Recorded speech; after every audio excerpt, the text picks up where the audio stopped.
ভালোবাসলে যত্নে রাখতে হয়, জানো তো। গা ছাড়া ভাব নিয়ে কাউকে কখনোই ধরে রাখা যায় না। যেখানে সম্মান মেলে না সেখানে মানুষ থাকতে পারে না।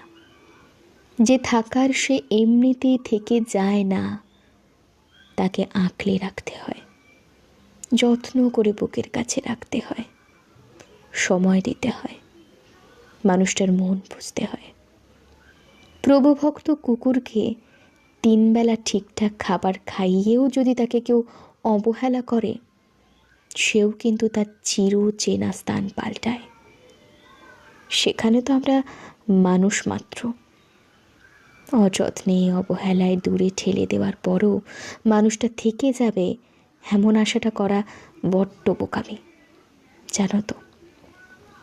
আজকাল মানুষকে সব কিছু উজাড় করে দিয়েও যেখানে ধরে রাখা যায় না, সেখানে অবহেলা আর অসম্মান করে কিভাবে ধরে রাখবে বলো তো। মানুষ যেখানে আদর, যত্ন, ভালোবাসা আর সময় পায়, সে সেখান থেকে কখনোই সরে যেতে চায় না, সে সরে যেতে পারে না। মানুষ সেখানে আমিত্ব থেকে যায়, সে থেকে যেতে বাধ্য।